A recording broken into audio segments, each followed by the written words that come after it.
This is his favorite thing to do. You ready? All right, let's go. Woo! All right, so we're back on this. We're back on this again. So check this out. We got this brand new bowling ball from Roto Grip called the UFO Alert. Chris Schlimmer. These colors look good, my man. Talk to me about this bowling ball. Oh, we're back to talking about this again? We're back to talking about it. Because you done lost me the first time. All right. So, honestly, guys, the idea behind this ball from initial concept was to kind of try and recapture a reaction from a ball a few years ago called the Hypercell Fused. And so I knew in my head I wanted to get the 2-part pearl, 1-part solid, use our base E-Trax material, which is just our base reactives, no additives in it, no chemicals, no particles, no nothing. And the idea was to get something a little bit cleaner in an asymmetric and still have the responsiveness, but more of a controlled response. Because it responds stronger than quite a few balls, but it doesn't overbounce, I guess. It's not too skid whippy. And, so, that was really kind of the mindset from the get-go, and pairing it with the ET core, with the built-in cavities to help, obviously, depending on where you position like the PSA and where you position those cavities, you can emulate kind of the balance hole type thing. And so you can create different reactions and shapes.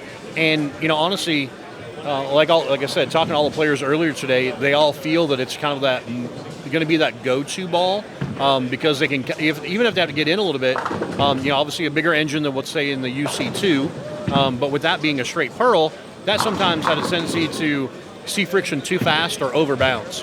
Where this being 2-part pearl, 1-part solid, they go, we can still see it getting through the spot, but also seeing it every time and not overreacting or not seeing it too quick, and I think that's a misconception too sometimes when people see a ball like a pearl ball and go, oh, my pearl ball doesn't hook.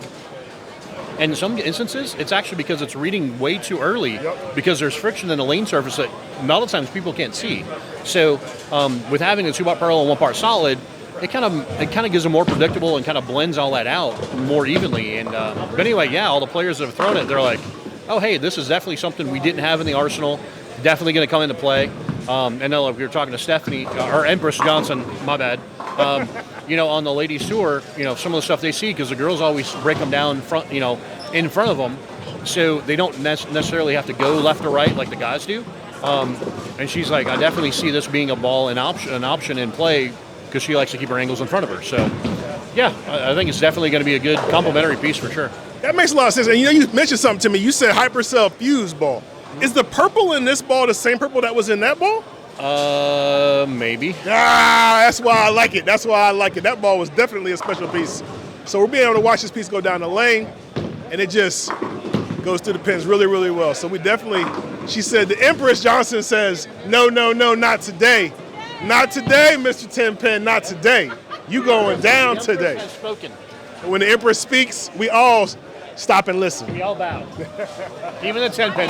The 10-pin bowed. Yeah, it did bow down. It knew its role, and it fell. That's right. It definitely fell.